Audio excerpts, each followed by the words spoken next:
নামাজ চলতেছে এই অবস্থার অপেক্ষা না করে নামাজরত অবস্থায় যেই দল তার কর্মীকে হত্যা করে সেই দল বাংলাদেশে নির্বাচন করে বিজয়ী দূরের কথা রাজনীতি করার অধিকার থাকতে পারে না। আবার বলা হচ্ছে আমাদের নাকি অভিজ্ঞতাও নেই। আমাদের আমিরে জামাত বলেছেন ইয়েস, আমাদের অভিজ্ঞতার একটু ঘাটতি আছে, আমাদের অভিজ্ঞতা একেবারেই নাই। সেটা হলো সাদাবাজিতে আমাদের অভিজ্ঞতা নাই, সিন্ডিকেটে আমাদের অভিজ্ঞতা নাই, নিজ দলের মধ্যে লোকদের খুনাখুনি করে নিজ ভাইকে হত্যা করার অভিজ্ঞতা নাই। 90% মুসলমানের দেশে মৃত্যুর আগে একবার ইসলাম দ্বারা পরিচালিত বাংলাদেশটা দেখে যেতে পারছি না।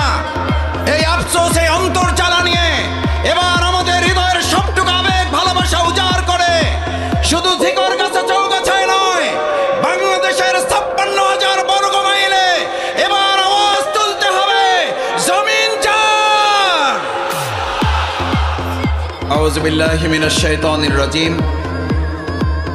বিসমিল্লাহির রহমানির রহিম। আলহামদুলিল্লাহি রাব্বিল আলামিন। আসসালাতু ওয়াসসালামু আলা রাসূলিহিল কারীম ওয়া আলা আলিহি ওয়া সাহবিহি আজমাইন। বাংলাদেশ জামাত ইসলামী গণমানুষের প্রাণপ্রিয় সংগঠন, অধিকার আদায়ের আন্দোলনের অন্যতম ঠিকানা। আজকের এই চৌগাছা ঝিকরগাছা অঞ্চলের আপনাদের প্রাণপ্রিয় মানুষ, বিশিষ্ট অভিজ্ঞ চিকিৎসক ডাক্তার মুসলিউদ্দিন ফরিদ ভাইয়ের আজকের এই আসনের বিশাল এই জনসভার সম্মানিত সভাপতি, উপজেলার সম্মানিত আমির, আজকের এই অনুষ্ঠানের সম্মানিত প্রধান অতিথি, বাংলাদেশ জামাত ইসলামের সম্মানিত কেন্দ্রীয় নায়েবে আমির, মজলুম জননেতা, আমাদের অত্যন্ত শ্রদ্ধাভাজন জনাব এটিএম আজহারুল ইসলাম, আজকের প্রোগ্রামের অন্যতম বিশেষ অতিথি, বাংলাদেশ জামাত ইসলামী কেন্দ্রীয় নির্বাহী পরিষদের অন্যতম সদস্য, আপনাদের অঞ্চলের সম্মানিত অঞ্চল তত্ত্বাবধায়ক, শ্রদ্ধাভাজন জননেতা জনাব মোবারক হোসেন। আজকের এই প্রোগ্রামের মধ্যাকর্ষণ, যাকে কেন্দ্র করে আপনারা হাজার হাজার ভাই এবং বোনেরা, ভিন্ন ধর্মাবলম্বী বন্ধুরা এখানে উপস্থিত হয়েছেন। কেউ বসে আছেন, কেউ দাঁড়িয়ে আছেন, কেউ দাঁড়াবার জায়গা না পেয়ে ছাদে অবস্থান নিয়েছেন। আপনাদের সেই প্রাণপ্রিয় মানুষ, আমার অত্যন্ত শ্রদ্ধাভাজন, বাংলাদেশের চিকিৎসা জগতে যিনি সীমানা ছাড়িয়ে আন্তর্জাতিক পরিমণ্ডলে ভূমিকা রেখে চলেছেন এবং সেই অভিজ্ঞতা নিয়ে এখন আবার বাংলাদেশের মানুষের পাশে এসে দাঁড়াবার সিদ্ধান্তের অংশ হিসাবে তিনি বাইরের দেশের পাসপোর্ট সেখানে রেখে আপনাদের ভালোবাসায় নিজেকে আবদ্ধ করেছেন। আমাদের সেই প্রাণপ্রিয় মানুষ ডাক্তার মুসলিউদ্দিন ফরিদ ভাই আজকের এই প্রোগ্রামে কিছুক্ষণ পরে বক্তব্য রাখবেন। সম্মানিত জেলা আমির বক্তব্য রেখেছেন, অন্যান্য আসনের নেতৃবৃন্দ বক্তব্য রেখেছেন। আমার সামনে উপস্থিত সম্মানিত ভাই এবং বন্ধুগণ, বিশেষ করে আমি লক্ষ্য করছি আজকের এই মাঠ শুধুমাত্র আমাদের বোনদের জন্য, মায়েদের জন্য ছেড়ে দিলেও বোধহয় এই মাঠটা পরিপূর্ণ হয়ে যেত। আমাদের মা বোনদের বিশেষভাবে ধন্যবাদ জানাই, যারা অত্যন্ত কষ্ট করে পরিশ্রম করে সংসার, পুত্র, পরিবার, পরিজনের দায়িত্ব পালনের পাশে আজকের এই প্রোগ্রাম সফল করার জন্য অংশগ্রহণ করেছেন। সম্মানিত সাংবাদিক বন্ধুগণ, আইন শৃঙ্খলায় নিয়োজিত সদস্যবৃন্দ, মাইকের আওয়াজ যেখান থেকে যারা শুনছেন সবাইকে আরেকবার শ্রদ্ধার সাথে দোয়া পাওয়ার জন্য সালাম জানাচ্ছি। আসসালামু আলাইকুম ওয়া রাহমাতুল্লাহি ওয়া বারাকাতুহু। সম্মানিত ভাই এবং বন্ধুগণ, আমাদেরকে সৃষ্টি করেছেন কে? আল্লাহ সুবহানাহু ওয়া তাআলা। তাহলে আমাদের কোনো কথা ছাড়া, কোনো যুক্তি ছাড়া, কোনো বক্তব্য দেওয়া ছাড়া, কোনো আলোচনা করা ছাড়া আল্লাহর দেওয়া একটা বিধান, ইনিল হুকমু ইল্লা লিল্লাহ, আল্লাহর দেওয়া বিধান আলা লাহুল খালকু ওয়াল আমর। যা আমরা এক কথায় বলি, জমিন যার, জমিন যার, সৃষ্টি যার, আইন চলবে তার। সম্মানিত ঝিকরগাছা চৌগাছাবাসী, আপনার একটা বাড়ি আছে, বাড়ির মালিক আপনি। সেখানে সংসারে যদি আপনার কথা না চলে, বাইরের কোনো লোকের কথা চলে, সংসারে শান্তি না অশান্তি। আপনার একটা ব্যবসা আছে, মালিক আপনি, আপনার কথা চলে না, ওখানে অন্য কর্মচারী পার্টনার যে আছে তার কথা চলে, ব্যবসায় লাভ লস।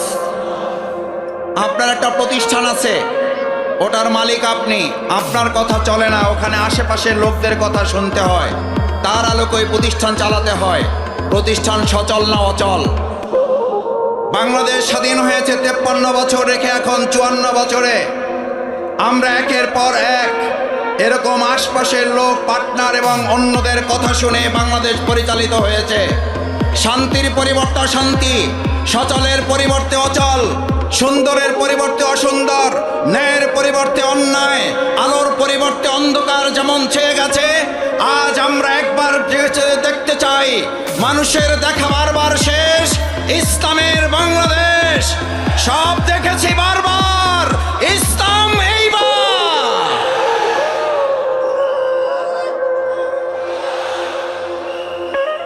সম্মানিত ভাই এবং বন্ধুগণ,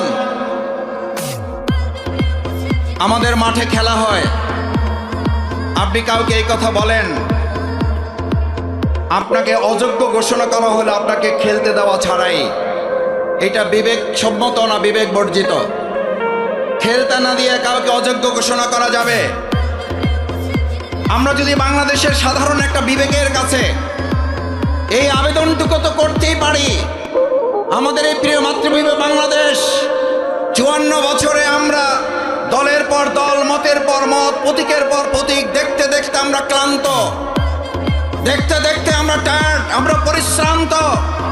আমরা 90 ভাগ মুসলমানের দেশে মৃত্যুর আগে একবার ইসলাম দ্বারা পরিচালিত বাংলাদেশটা দেখে যেতে পারছি না। এই আফসোস, এই অন্তর্জালা নিয়ে এবার আমাদের হৃদয়ের সবটুকু আবেগ ভালোবাসা উজাড় করে শুধু ঝিকরগাছা চৌগাছায় নয়, বাংলাদেশের 56,000 বর্গ মাইলে এবার আওয়াজ তুলতে হবে, জমিন যার।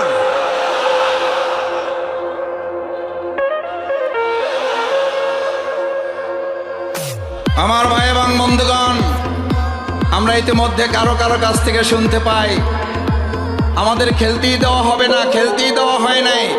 আবার বলা হচ্ছে আমাদের নাকি অভিজ্ঞতাও নেই।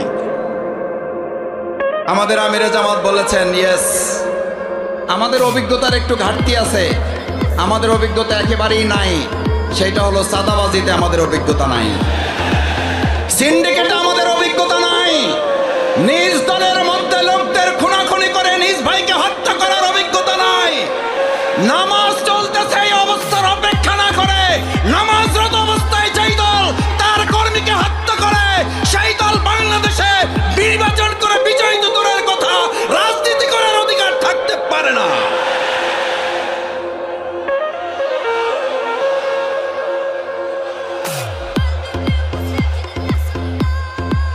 নামাজ চলমান, নামাজ চলমান অবস্থায় তার দলের লোকেরা তার দলের লোকদেরকে হত্যা করে। আমি তাদের বিবেকের কাছে জানতে চাই, নামাজরত অবস্থায় আপনার দলের, আপনার কর্মী আপনার কাছে নিরাপদ নয়, আপনার কাছে বাংলাদেশের কোনো আরেকজন মানুষ নিরাপদ হতে পারে না। আমাদের অভিজ্ঞতা নাই। প্রধান অতিথি, পদপ্রার্থী, সংসদ সদস্য প্রার্থী, বিশেষ অতিথি বক্তব্য রাখবেন, সেজন্য আমি কথা লম্বা করতে চাই না। আমাদের অভিজ্ঞতার ঘাটতি আছে, কিন্তু আলহামদুলিল্লাহ আল্লাহর মেহেরবানি, আমাদের 2 জন মন্ত্রী 3টা মন্ত্রণালয় চালিয়েছেন। আমরাও তো একটা টেস্ট করেছি মাত্র, রিহার্সাল দিয়েছি মাত্র। এই রিহার্সালে দুইজন মন্ত্রী তিনটা মন্ত্রণালয় চালিয়ে ঘোষণা করেছিলেন 2 টাকার দুর্নীতি প্রমাণ করতে পারলে জামাত ইসলামীর সাধারণ সহযোগী সদস্য পদ থেকে অব্যাহতি নেব। আমি তাদের কাছে জানতে চাই, আমাদের এই 3টা মন্ত্রণালয় পরিচালনার অভিজ্ঞতা গোটা পৃথিবীর কাছে সমাদৃত হয়ে আজ বিশ্ববাসী কূটনীতিকরা জামাত ইসলামের পাশে এসে দাঁড়িয়ে আহ্বান জানিয়েছে, জামাত ইসলামীকে নিয়ে বাংলাদেশে তারা কাজ করতে আগ্রহ প্রকাশ করেছে।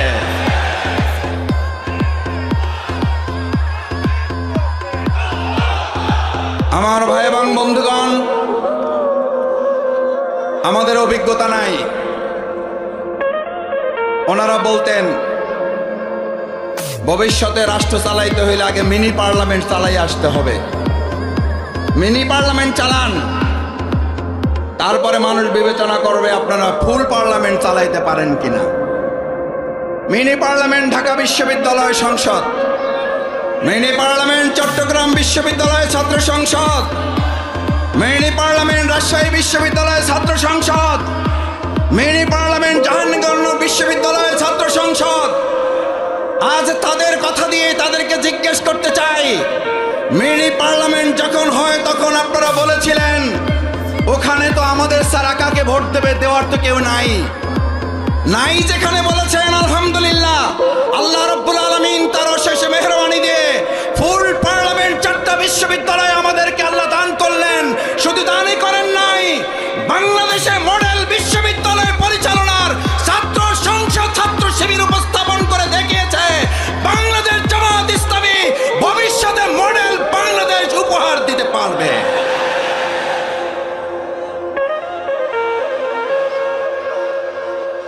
আপনাদের বক্তব্যের মধ্য দিয়েই, আপনাদের যুক্তিতেই নির্বাচন ছাড়াই বাংলাদেশ জামাত ইসলামীকে এবার জনগণের কাছে দিয়ে দেওয়া উচিত। ভাই, আমরা বলেছিলাম ঢাকা বিশ্ববিদ্যালয় তারা চালাবে, তারা বাংলাদেশ চালাবে। ঢাকা বিশ্ববিদ্যালয়ের ছাত্র শিবির চালাচ্ছে, বাংলাদেশ জামাত ইসলামী বাংলাদেশ জনগণের সমর্থন নিয়ে চালাবে।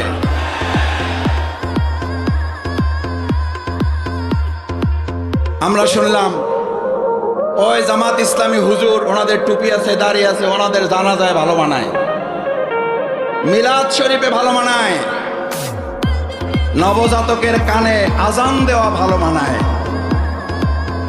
ওনাদের তো এইসব বিশ্ববিদ্যালয়, সংসদ, গণভবন, বঙ্গভবন, সর্বোচ্চ হইলে ওনারা জাতীয় মসজিদ বাইতুল মোকাররমে ওনারা একেবারে দয়া দাক্ষিণের অংশ হিসাবে ইমামতি করতে পারেন। ভাই বন্ধুগণ, আমার ভাই বোনেরা, হিন্দু ধর্মাবলম্বী যারা আছেন, বাংলাদেশ ইসলামী ছাত্র শিবির ঢাকা বিশ্ববিদ্যালয়ে নির্বাচিত হওয়ার পর তারা ঘোষণা দিয়েছিল হিন্দু ধর্মাবলম্বী যারা জগন্নাথ হলে আমাদেরকে 7 ভোট, 8 ভোট, 10 ভোট দিয়েছে, আমাদের উন্নয়ন অগ্রগতি যাত্রা ওই জগন্নাথ বিশ্ববিদ্যালয় থেকে শুরু করে আমরা জাস্টিস, ন্যায় বিচার এবং তাদের অধিকার প্রাপ্তিটা আমরা সেখান থেকে শুরু করে প্রমাণ করেছে ছাত্র শিবির। জামাত ইসলামী ছাত্র শিবিরের হাতে যথাযথ অধিকার প্রতিষ্ঠিত করা সম্ভব।